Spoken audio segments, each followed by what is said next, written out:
At the Hyundai Getaway Sales Event, get deals so right, it almost feels wrong. Now's the best time to get that Hyundai you've always wanted. Plus, every new Hyundai comes with America's Best Warranty and 3 years or 36,000 miles of limited complimentary maintenance. Don't think you can get away with all that? Think again. The Hyundai Getaway Sales Event. Visit your local Hyundai dealer today. It's a great day for a new Hyundai.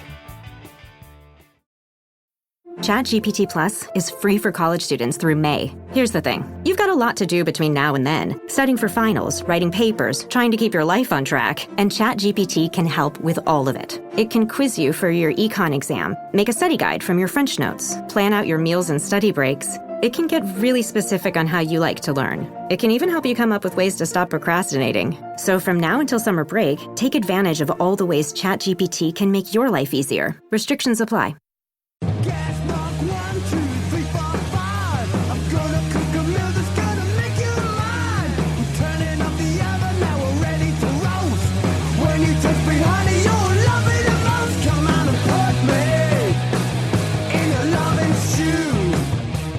Welcome to another Britflix.com podcast. My name's Stuart Wright, and today's guest is TV producer Scott Stenholm. Welcome to the show.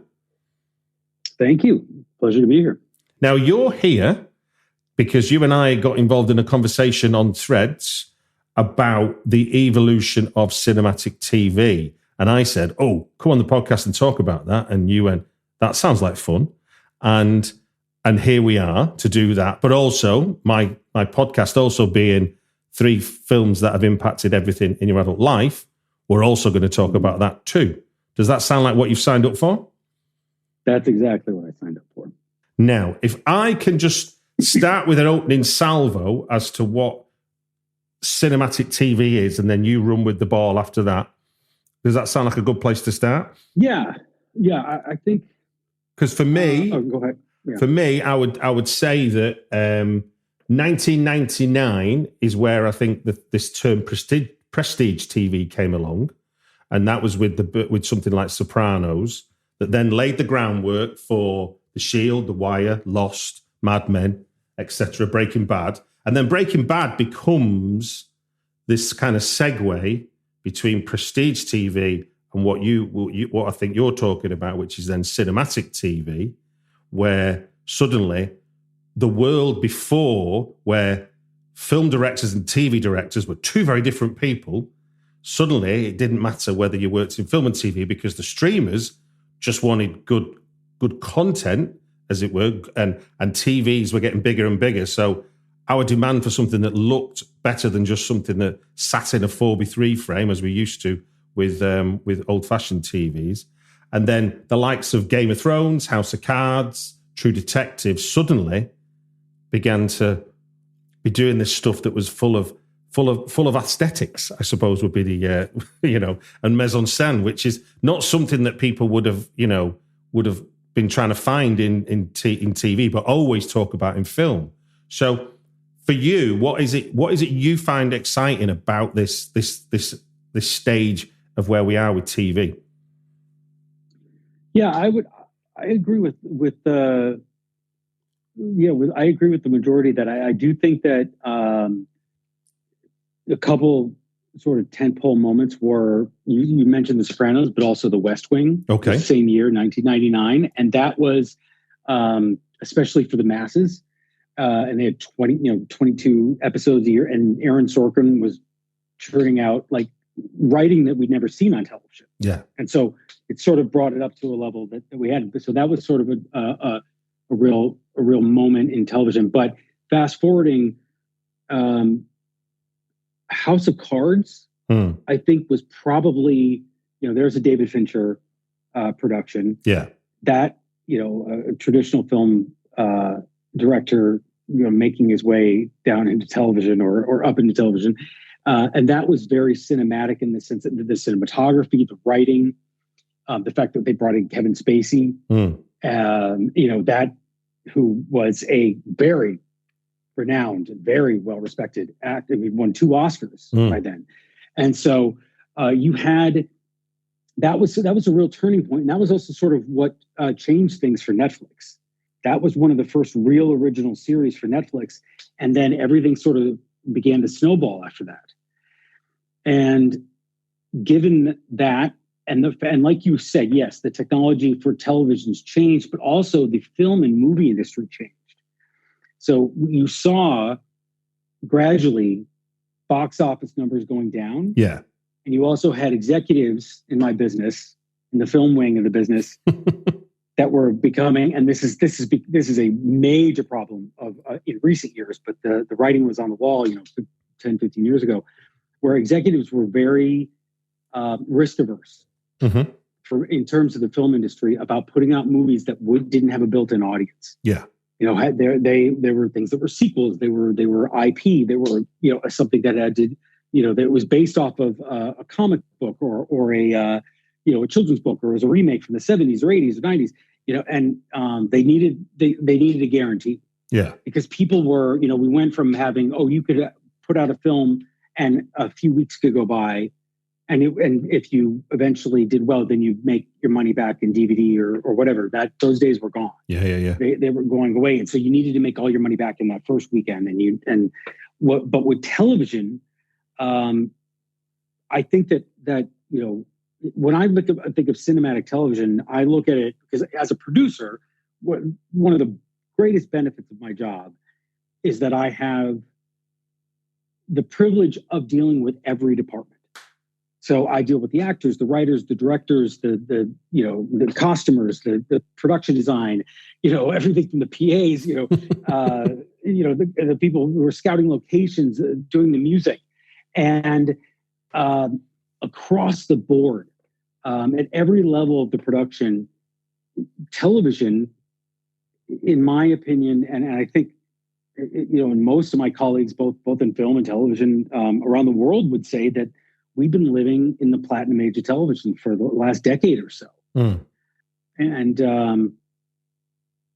it's been remarkable in terms of, it's not just how it looks, but the fact that the stories are so, impactful. The writing is incredible. And you have, look at something like The Crown. Yeah. You look at The Crown, a complaint I hear from people all the time, especially, people who aren't in the industry, is I want to go back to when we had, 22 episodes a season. So, well, we could do that, but you have to understand that to make something like The Crown or Stranger Things or Yellowstone or Mare of Easttown or Adolescence, these are basically mini movies every episode. Yeah. Now, that means that it costs money, labor, time, creative energy to make these things. If you look, here's a really good example. So, The Diplomat, which is set in your home country. Yeah. Wonderful series. The creator of that was also a producer on The West Wing. And The West Wing was wildly successful and had a huge budget, right? And if you looked at the shots and the scenery and the costumes and literally almost everything top to bottom of every episode of The Diplomat, it looks like a film. The scenery is incredible. The writing is great, especially the second season, but it is just aesthetically more striking. And there's not even, I would imagine, I would argue there's probably maybe 2 or 3 shots in the entire series of The West Wing that ran 7 seasons and had 22 episodes a season that would be comparable to the average normal, like typical shot or scene that you would see in The Diplomat today. The cinematography is alone. The cinematography, the music, the locations alone. The locations are incredible.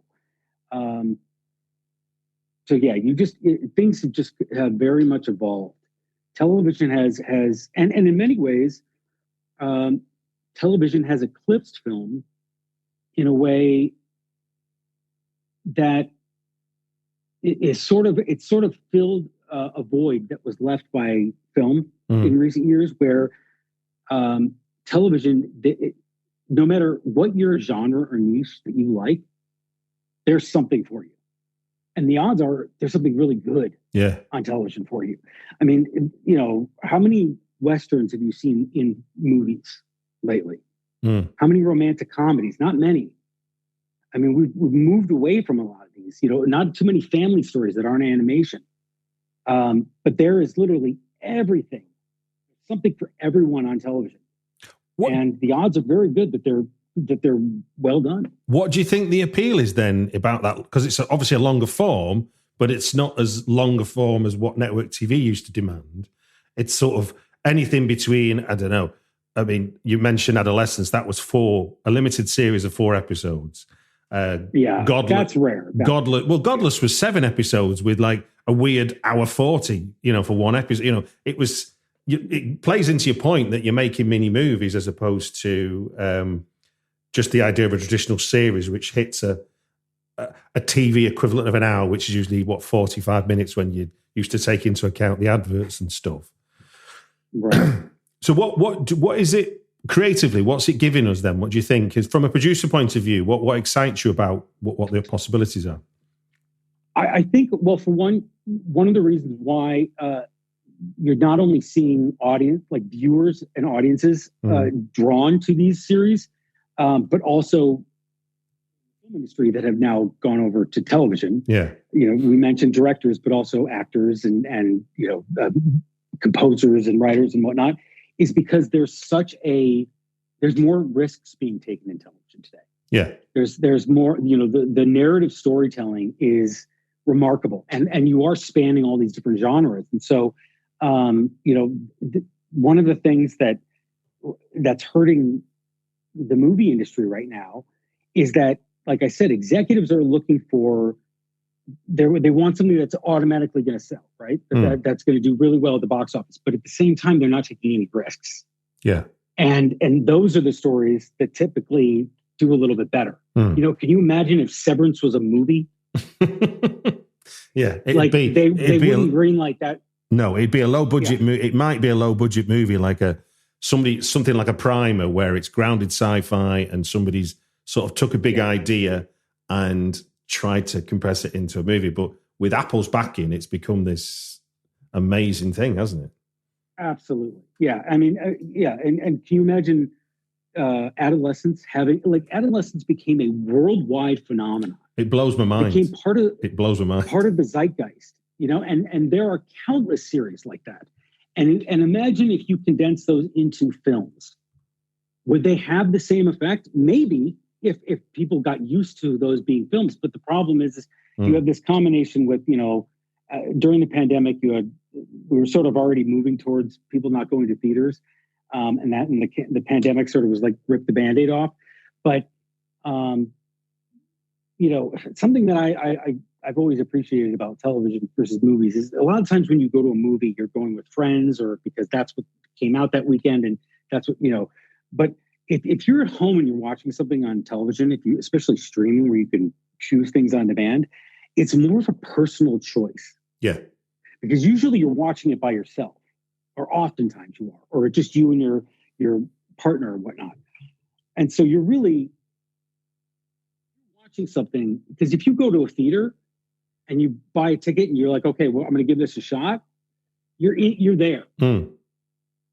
Leave. Most people don't leave. They just, they stick through it, and they get, by the time the movie's done, they're like, all right, I don't want anything to do with this, or that was great, or yeah, it was okay, I could take it or leave it. With television, especially with streaming, if you select something and you keep watching it, and you watch it for several seasons, that's a conscious, deliberate, specific choice that you're making, and you're committing to something.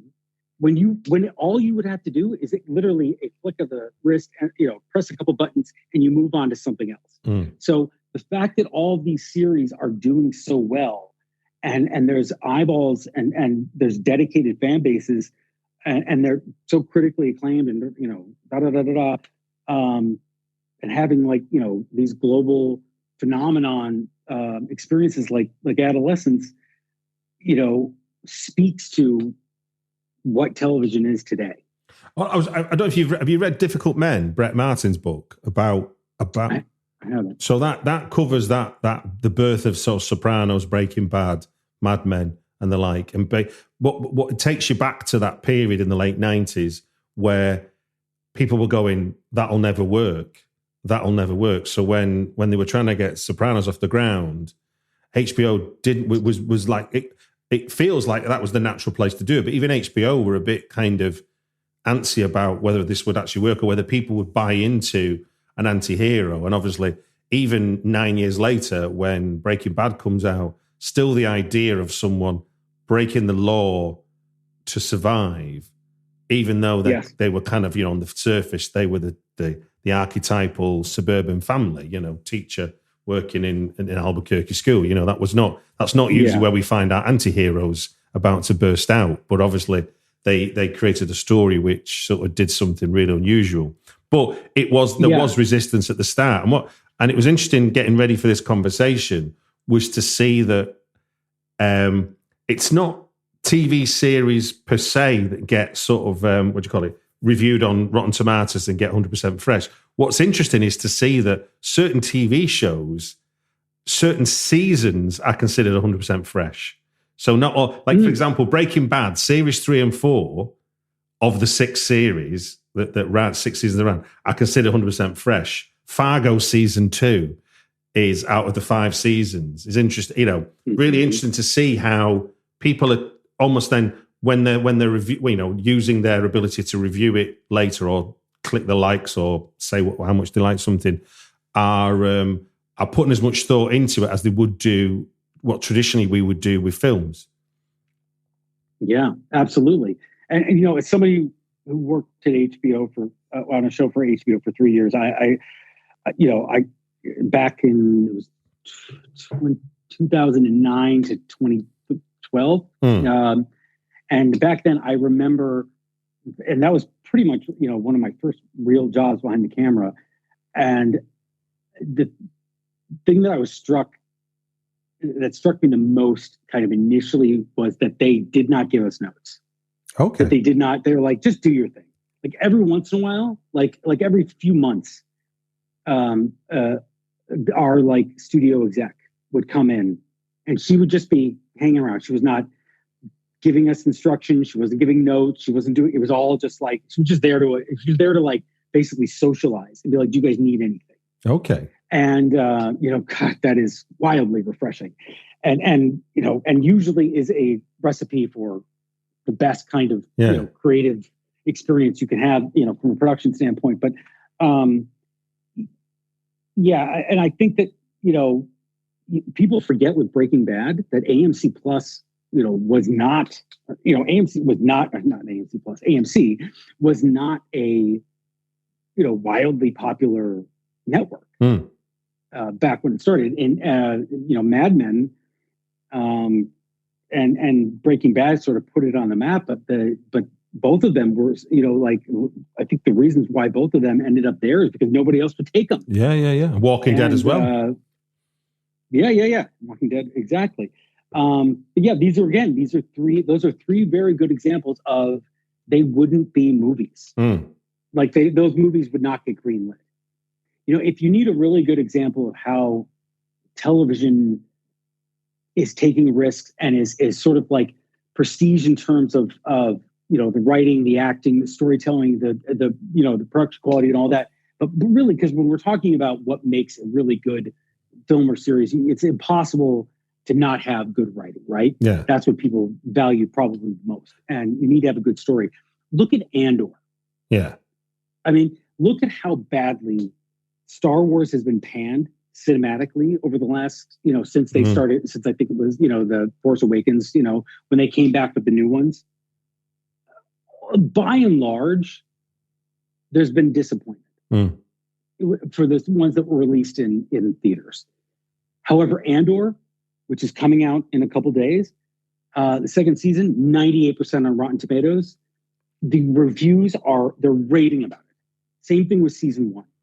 I saw a review from, I think it was Hollywood Reporter or Vanity Fair or someone say basically this is hands down the best Star Wars story of all time. Here's an interesting thing that why that has been, or why Gilroy thinks it's been such a success, as opposed to, say, like you say, other things that have spun off the Star Wars IP, as it were, is that they, and it plays into what you were saying earlier about how you cannot create 24 episodes in the same and get the same quality as you could have done back in the same way that people tried, because the expense of the productions, and obviously like Andor has got some hell of a production value going on there.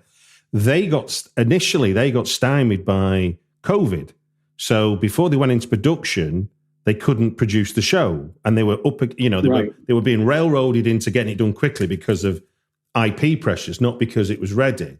And then he said, then suddenly we got all this time to then develop the writing, and that became, and then once obviously the season 1 was such a success, both popular and critically, he had the ammunition to turn around to, I'm sure it's not an easy conversation, but he had the ammunition to turn around to the Disney execs and be able to say, if you want it that good, then we need that time to make it that good. Because like you say, it comes in the writing, because we could, for all of the good shows, you can see the shows that maybe have optioned a book and have gone into production because they've relied on the story, but there's not a lot of effort put into the writing, and it ends up standing like a sore thumb now, because a bit like a bad film and a good film, when you don't, if you don't keep what's precious about you don't understand what makes something good, and you think it's just story and plot, when in fact it's complex characters. That's what, right. And that comes out of writing. That doesn't come out of plot.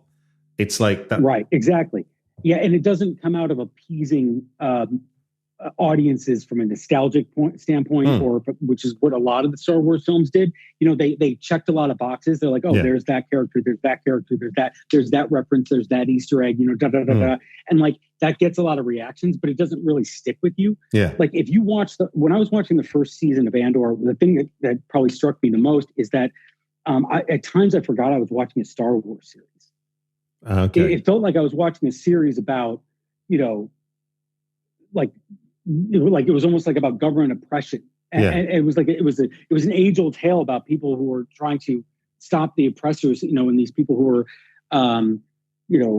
this imperialistic. I forgot. Like every once in a while, there was a lightsaber. I'm like, oh, that's right. This is Star Wars, because it was, and it was also, emotional. And you cared about the characters, and you had time to care about the characters. When you're trying to, in the films, when you're trying to just sort of like check all these boxes, and you're trying to sort of like, get a visceral reaction, but not a thoughtful, layered reaction from people. There's a shelf life on those films. I tell you, with Andor, it stuck with me for a long time. In fact, I had a hard time watching it at times because I was like, well, this is difficult subject matter. I found it interesting over the last maybe 5 or 6 years how the streamers have changed their own approach on how to deliver TV shows. And I've almost gone back to something which we recognize as a more traditional thing. Whereas it used to be, everyone's excited, they're going to drop a series and then you could watch the whole thing in one go.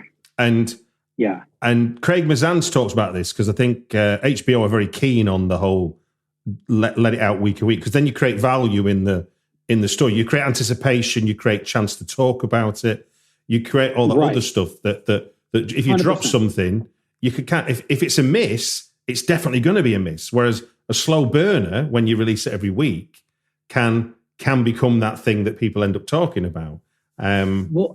Yeah, you're absolutely right. And I'll give you a really good example that I like personal experience of this. So when Disney Plus came on, debuted, when the platform debuted, I was working, doing an original series there. Yeah. And I remember there was a lot of talk within the company about, are we going to, because everyone was trying to catch up to Netflix, right? Yeah. And Netflix, what made Netflix so popular? What made them the powerhouse that they are and they have been, was binging. Was dropping all those episodes at once. That's what made them popular. And it was a novelty, and it was new, and it was, kind of, and it was fresh. It was kind of like, oh, we don't have to wait. This is great. But there was a shelf life with that. And you are absolutely right. The thing that was lost with that was there was no water cooler effect. There was the thing where everyone is the next day at work, or whether they're at their yoga studio or waiting in line at the bank, or they're on, phone with their friends. It's like everyone was on the same page relatively, right? Yeah. Like for the most part, like with Succession and, The Mandalorian is a good example. Like, so when I was at Disney Plus, they timed it very well so that when Mandalorian started, if you wanted to finish the season, you had to renew your subscription. So that was, financially like very savvy of them, but also it's just a better viewing experience. Like I love The Bear. I love Stranger Things. But when they come out, I don't have the self-control to not watch them in a day and a half, 2 days. Right. And it's just not the same experience. To have something weekly, it's something you look forward to, but also, and I can't stress this enough, when things are released weekly, like if you look at Severance, if you look at The Last of Us, The White Lotus, or The Pit, those are really good examples of recent within the last couple of months. If you go on social media, people are going, "Oh, I'm floored after this season. Can we please talk about this? Can you believe this just happened?" Or they'll just show like a shot of a picture, a frame of something that had happened. Like The Last of Us. I don't know when this podcast is going to air, but at the time of taping, The Last of Us just had a new episode where there was a big thing that happened in the second episode of the second season. Okay, and I won't spoil it for anyone. But if you went on social media, this was like last night or 2 nights ago, everything on my feed was just people being like, "Oh my God, I'm floored. I don't know what to do. I cannot believe this. Like, we need to talk about this." Like, just like one line or, and you don't have that. Like as much as I've loved Stranger Things, I've never really been able to talk to people about it. Maybe like my girlfriend, because we watched it together. That's it though. Yeah. And if I did, it was like, later after the fact, we're like, "Oh, which episode are you on? Okay, well, let me know when you get to 4, because then we can talk about it." Yeah. When it's every week, it's an event. And it's just such a better experience. Plus, if you take away, everything else, watching a 6 to 8 hour movie, there's no possible way you're going to be able to walk away from that situation and fully have it absorbed. Yeah. You're not going to be able, the viewing experience, the way you absorb it is not going to be as rich and fulfilling, because it's almost like it's the difference between, it's sort of like having a really nice glass of wine, and instead of sipping it and sniffing it, you're chugging the bottle. Oh no, I've just done. There's a new show on BBC called "This City Is Ours," which is like a kind of mob thing set in Liverpool, and that's been a big, not quite on the level of Adolescence, but it's certainly been talked about as being a great series. And me and my wife did binge, because you could get it all on the iPlayer on BBC. We binged the first 5 before I went up to see my parents, and I ended up watching the first 4 again with them.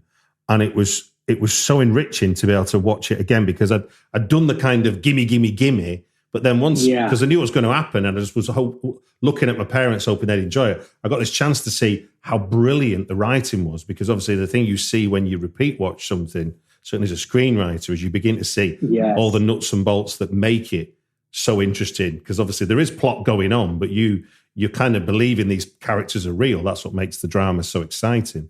And I was so impressed that it stood up to a repeat viewing. Like within a week of having seen it for the first time, I could watch it again and not feel like I was just counting the time down till I was caught up to where I wanted to be.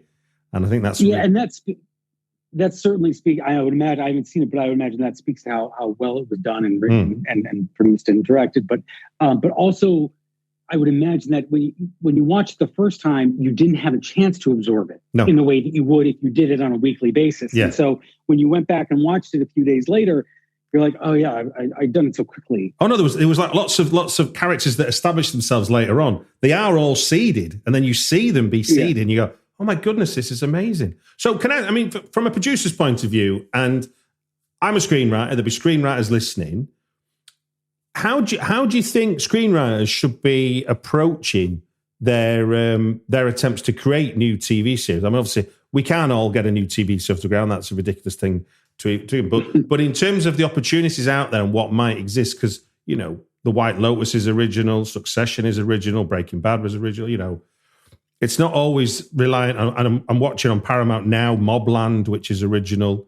The City's Ours I was just talking about is original. So there clearly is an appetite within TV to take on original material outside of, you know, obviously Game of Thrones was a huge success. All the spin-offs with Harry Potter is to do with a successful book and everything. But how can writers be impressing on people who are commissioning TV stuff with their work? How can they get noticed, do you think? And when you say get noticed, do you mean by like the decision makers, the people who greenlight things, or do you mean audiences? Oh no! When you're developing stuff, like if you're before you've shot a minute of film, you know, how are you getting noticed as a writer to be taken seriously? You know, now that we live in this world where film and TV kind of blur into one, you know, you've still got to put time and effort into what you're creating, and they are definitely different mediums, film and TV, aren't they? Yes. Well, I will say that something that's sort of, you know, limited series was having a moment for a long time, and adolescence sort of brought that back because if I had a dime for every executive or agent, you know, in the last year that was saying that limited series were dying, and the reason why they were saying that is there was sort of this food for thought in the industry amongst executives and management that why are we spending so much money on something that's only going to be a season, only going to be a handful of episodes. We're going to have really expensive writers and actors, directors, producers, and all that, and then they're going to be gone. You know, we're putting this investment in there, and it's not going to last. I think that's, you know, I think that they're realizing that there is, you know, virtue in that. So if it is a limited series, it better be damn good. It better be really good. And I think it does need to have something that resonates with people. Something that sort of does fit into the zeitgeist or can affect the zeitgeist. Then in terms of, you know, if you're writing a series that is more long form and could be a few, you know, at least a few seasons, you know, the sky's the limit. Really. There's in terms of genre, there's really, you know, as long as it's good, that's all that really matters. You want to approach something, and you know, this is going to sound like very, very, you know, simplistic advice, but write something that you're passionate about and write it for yourself, not for the executives. It's pretty plainly obvious when someone is writing something because they think it'll do well, and someone who's writing something because they can't help but write this because it's been inside them and it's organic and real. So in many ways, you know, television is a space for a true creative, like, person. Or if you're a writer who likes, you know, films from the 90s and the you know, from the 70s, 80s and 90s and you know, early 2000s and misses those films, you know, those the days of you know, like Taxi Driver and Shawshank Redemption and you know, The Godfather, and you know, and name any other classic film. If you love those films and you haven't really loved a lot of films in the last several years, then write for television. Because television is where you can actually get those stories, those genres, those niches made. And also in terms of if somebody is developing that project or projects, the routes in to the people that are going to be backing this, you know, an Apple, a Netflix, a Paramount, or whoever. Is that going? Is the fashion? Is there any fashion for it going like agent to direct to streamer, or are people going? Is it production companies going to the streamers with a project they've developed with the writer?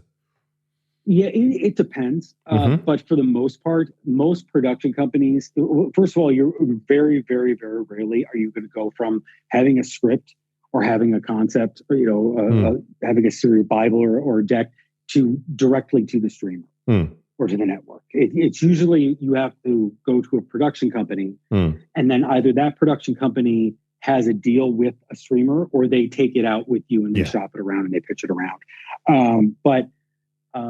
If you're a writer, if you have an agent, you have a manager, you have representation, then that's a really good avenue. But most places, most production companies, unless you have a relationship with them, they're not going to take unsolicited material. No. And so you have to be you have to be conscious of that. So in the sense, what you said, so in a way, that's kind of making the writers better off developing relationships with production companies that are trying to make TV rather than as a stepping stone to getting the work developed, to getting the work ready to be even shown to a production. That's kind of the better route, because I see all that. You know, Bradley Cooper's company has a first look deal with Apple, maybe, or something like that, or so and so. Those kind of things exist, don't they? So your route in would be through there, not directly. I mean, it's just I'm just trying to think of like giving the listener sort of practical advice, really, like. Yeah, like I pitched directly to Netflix, but the only reason that happened is because I knew people at Netflix. Got you. So it was because I had a friend that worked in different departments or whatnot, and so I was able to go in. But and I've done that with Hulu too, or and elsewhere. But that was only because I had a personal relationship with executives. So it was more like it was almost like friends were hearing what kind of saying. But if you're doing it cold, and the other thing is that luckily we're in a place that where production companies in terms of television are very similar to the way films were back in the day, where different production companies have kind of like a vibe, have a sort of like a mise en scène about them. If different production companies make different types of stuff. Like if you're looking to do a historical, like if you want to do a historical drama and you really like The Crown, then get close to Left Bank Pictures. Who made The Crown? You know what I mean? So that's. No, that's what I was getting at. That's what I think is the way. Is to see who's making the shows you like, and see them as even if you can just get their attention, doesn't mean you end up working with them. But even if you can get their attention, you can kind of know you might be on the right path with what you're trying to do. Yeah. Well, look, sir, I think we've covered quite a lot of ground there in terms of the evolution of cinematic TV. Thank you for sharing your knowledge and experience. Much appreciated. And now we will move on to 3 films that have impacted everything in your adult life. Are you ready for this? Yeah, I am. The rules of 3 films that have impacted everything in your adult life are straightforward. Scott has given me 3 titles. I'm going to do them in the order that I was given them. And we're going to spend 5 minutes talking about each one and why it had such an impact on Scott's life. Every time we hear this sound, that means the 5 minutes are up and we move on to the next film. Does that seem fair to you? Lovely. Great. Brilliant. Right then, for your first film, to draw audience into the intensity of a real fire, a cameraman was outfitted in a fireproof suit and wandered into the flames with a handheld camera. Many of the extras were real Chicago firefighters, and William Baldwin and Kurt Russell went to firefighter boot camp and slept at the Chicago firehouse for a month. I am indeed talking about a film directed by the little-known director Ron Howard, Backdraft from 1991. So tell us, I believe 9 years old, Scott knows a lot about this film. Yes. So when I was 9 years old, I grew up in a small town outside of Chicago, about 20 minutes outside of Chicago. Mm-hmm. It was a very, very small town. And within the span of a few years, very oddly and coincidentally, 3 major Hollywood films were made, like had shot scenes or a large portion or small portion of the films there. It was A League of Their Own, Dennis the Menace, with Walter Matthau, and Backdraft. Right. And when I was nine years old, we knew that there was a Hollywood production coming into town, and it was shooting blocks from my house. And my brother, my dad, my mom, and I all walked there, and like many of the people in the town did the first day. Wow. And and I remember we were walking up, and it was sort of it was almost like dusk, and I got up there, and I don't remember this, but my mom says this is what I did. as soon as I saw the set and I saw everything that was going on and people running around and all the cameras and the lights and everything, apparently what I did was I sort of opened my mouth and like my eyes were very wide and I was staring at it and I audibly said, "Oh my God, this is what I want to do." Really? With my life. Yeah. And I camped out there and I watched it. I just watched everything as intently as I could. And I watched Ron Howard walking back and forth and I watched, and the crew eventually took notice of me because even when, most people were gone, I would still be sitting there when there wasn't stuff happening, like at the rope line or whatever. And the crew took notice of this. And I don't remember who it was. It was probably like a first AD or second AD or something. But they came up to me and they asked me, started talking to me. And then they, saw that I had the bug for this. And they took me past the rope line and they took me into William Baldwin's trailer. No. And I met him.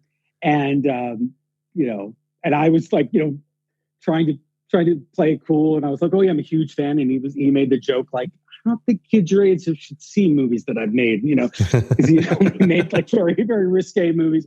But yeah, I got to see Robert De Niro but I was most impacted by seeing Ron Howard corral this huge crew and this this thing and thinking like, "Oh my God!" And it really brought it home to me.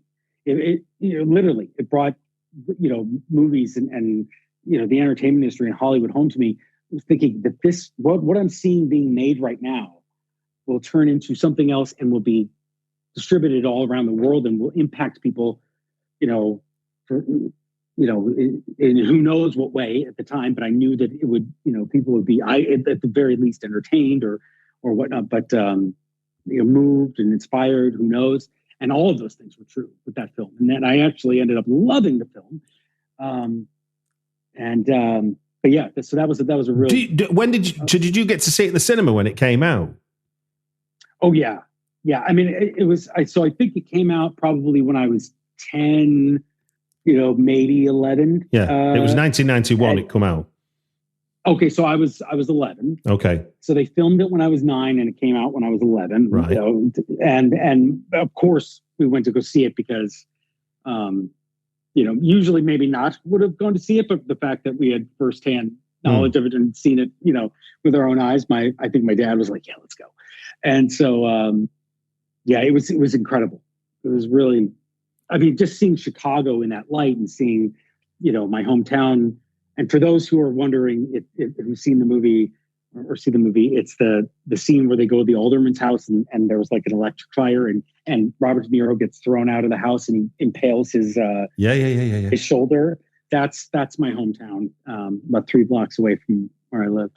And what do you remember of like seeing the movie magic then applied to you? Because you've seen it be produced, but then to see it cut and edited on screen, absolutely. Well, what was great about that experience and that those scenes were the ones that were being filmed is that, because it was electrical. And finish your thought. So you could see the flashing. And then, when I went to see it, it was so obvious that's what they were making. Fantastic. I mean, I'm very jealous. Having a sort of a kid's like mind's eye of what's just gone on and then seeing it all cut together. It's like, that's a beautiful way to be able to experience a movie. Right then, sir, for your second choice, originally it was, and this blew my mind given the film, originally given an R rating by the MPAA due to strong language, and then it was changed to PG on appeal, which I guess is the equivalent of 12A now. It has been called one of the greatest movies of all time and is included in Stephen Schneider's 1001 movies you must see before you die. The sequel, on the other hand, which I didn't even know about, in 96, has been considered one of the worst sequels of all time. Real life mother-daughter Janet Leigh and Jamie Lee Curtis were considered for the 2 main roles. Shirley MacLaine said Shirley MacLaine would do crazy things on set, like show up naked and improvise many of their scenes together. I am indeed talking about James L. Brooks' debut feature film, 1983's Terms of Endearment. So, Tell us, where does this fit in your film watching life? Yeah, I was 3 when it came out, if that. And I ended up watching it one day when I came home from school. It was like late elementary school, or I think maybe you call it primary school. Yeah. So I was in like probably 4th or 5th grade. And I came home and I was, flipping through the channels, and I think I landed on HBO and it was on.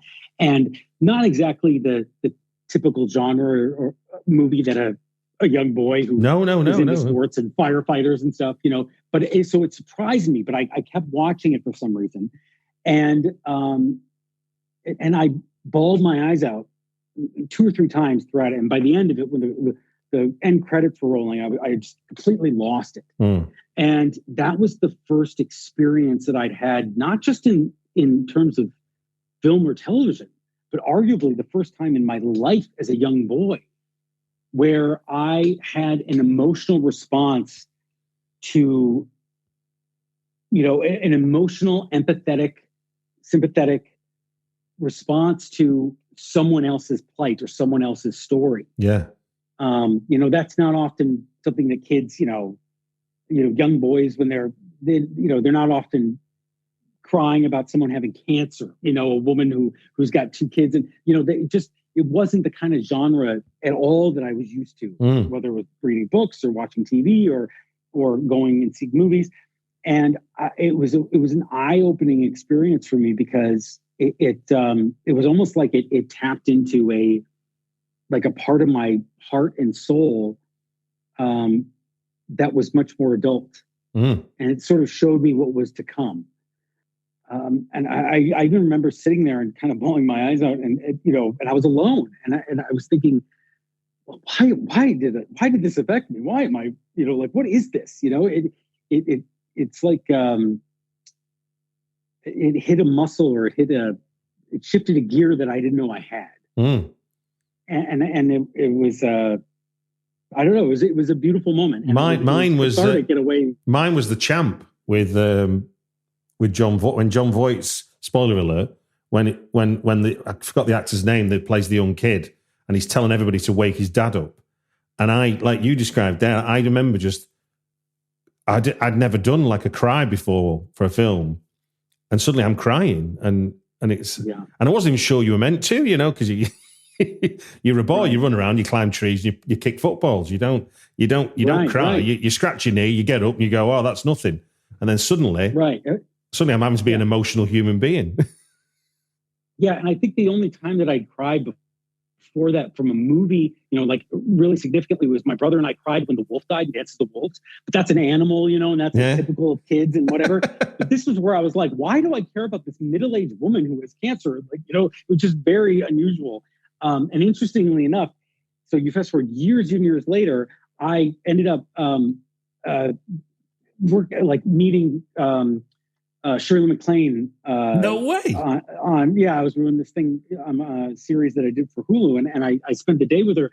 And I remember when I first started talking to her, I was producing it, and I sort of was gushing, and I don't do that often. Not that many, many people that, but for her, it really, she was one of those people where I could kind of help myself. And someone at that level and that stature, an icon like that, I'm sure she gets it all the time. And she said, she turns to me and she goes, honey, you're very cute, but you quit blowing smoke up my ass. And it was just perfect, exactly what I wanted from her, it was that sort of, that sharp wit and that sort of a bar that they. Well, there we go. Another 5 minutes is up, sir. Well done. That was a wonderful story of how film can impact on our lives. Right then, for your final choice, based on real events and considered number 12 in the most inspirational movies as decided by the American Film Institute, the spacesuits alone cost $30,000 each. Imagine that. Pretend outfits costing £30,000 each, $30,000 each. When real life astronaut Jim Lovell saw the film, he found the CGI so convincing, he thought the filmmakers had uncovered footage that he didn't know had been made of the trip. It's Ron Howard's favorite movie of the ones he's made, and he said the launch sequence alone it might be the most cinematic thing he's ever done. I am indeed talking about 1995's Apollo 13. So, Scott, tell us, why does this film have such an impact on you? Well, you know what? This goes with the other two films. All three of my choices have beautiful scores. Okay. And scores are very important to me. Very, very important to me. And probably the thing I as a producer, I respect and have an affection for all the different crafts. I do. But I think that the one craft in film and television that impresses me the most consistently is score. Okay. I'm just so wildly impressed by how beautiful and just how impactful those things can be. But Apollo 13, the music and the launch sequence in particular is just incredible. The score, but like you said, this was based off of real events, and this was the film that lit a spark in me that has carried on to this day. So for the last year and a half, I have been researching and developing a limited series that I'm trying to make, a limited series drama, and it's based off of six actual events, historical events. Yeah, and pretty much since Apollo 13, this is a fascination I've had. And sort of like, if I was going to pigeonhole myself into being like, what is your genre? What are you best at? What are you most drawn to? Yeah, it would be stories that are based on actual events, and especially historical. That people knew that the world knows about, but they don't know the full story, or they have never seen it in a narrative, cinematic way. Got you. And Apollo 13 was the perfect sort of jumping off point for me, because it was these people who were, it was these people on the ground and people up in space. They were all helping each other, and there was in terms of like the moral compass of the film and the ethics and persevering the challenges that against all odds and everything. It was incredible, and it also launched. No pun intended, launched my fascination with space. Okay. I've become a huge NASA space nerd. I've produced episodes with the Jet Propulsion Laboratory and NASA, and I've done stuff with them. And I absolutely love that. But I also love films that deal with science. I was tempted to put The Martian on here. I love films, and I think a lot of people can relate to this. We like to see people solving a problem. Yeah. And that's that's one of my favorite things in a film or series is people, with a task or a problem and persevering or overcoming challenges or hurdles. And Apollo 13 was just the epitome of that. Yeah. Cause in a way there's the exciting version, which is what this film is. And then there's the explanation, which is kind of getting too bogged down in the detail. And film can often can introduce you to subjects that are way beyond my academic level, but I don't feel like an idiot when I've watched it. I feel like I've been involved in the drama. Right, exactly. Yeah, and that's a very good point. And if you look at Apollo 13 or The Martian, there's a lot of science in there. Right. And there's a lot of quote unquote nerdy things that on paper, you would think that's not interesting. That's not cinematic. That's not compelling. Well, you're talking about math and or in the case of Apollo 13, it was like trying to fit a round tube into a square, peg or whatever. Like these things are not, that appealing. Yeah. The launch is appealing. The heat shield is appealing. Maybe the landing on the moon is appealing, but and the scenery, but the science and math typically not. The 5 minutes is up, sir. That is your three films that have impacted everything in your adult life. Well, it just gives me to say then, thank you very much for sharing your thoughts on the evolution of cinematic TV. Actually, one question to ask you when we're doing that. One last thing. Have you got a number one cinematic TV series that is your kind of the beacon that is everything else is trying to get to for you? Yeah, not right now. You're just saying in general. Yeah, general. Yeah, whatever you. Whatever's. What's your Okay. what's your tentpole TV series for you? The Crown. Yeah. Okay. The Crown. Yeah, absolutely. Because The Crown was, and by the way, that shocked the hell out of me because I don't care about the royal family. I've never been interested in the royal family. Like, I'm not a big royal person. Like, I always thought it was like gossip and kind of ridiculous and maybe a little antiquated. And I could not get enough of that series. Yeah. It was so beautifully shot and so beautifully scored and so beautifully acted and written. And there's another example of based off of real events. You know, like the episode that they did on Aberfam, if I'm pronouncing that right. Yeah. Like the tragedy that happened with the coal thing. Yeah. I mean, my God, like that, every episode was just visually beautiful, but the music and I that to me is the pinnacle of cinematic television. Fantastic. Well, on that high note, then it just gives me to say thank you very much for giving your time on the Britflix podcast. Thank you, sir. It's been a pleasure. I appreciate it.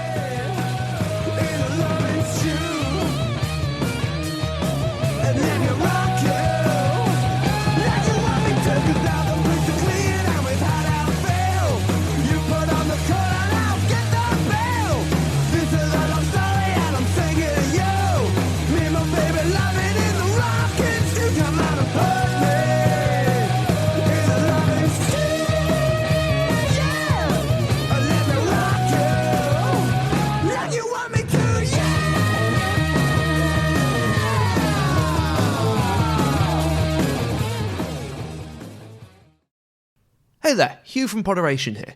If you like today's show, why not have a listen to Board Gamers Anonymous, one of the longest running board game podcasts out there. Join Anthony and Chris every week as they discuss everything in the board game world, from card games to miniature games and more. They talk about some of their favourites and hopefully help you find your next ones. If you want to check the show out, you can find more information at podderation.com.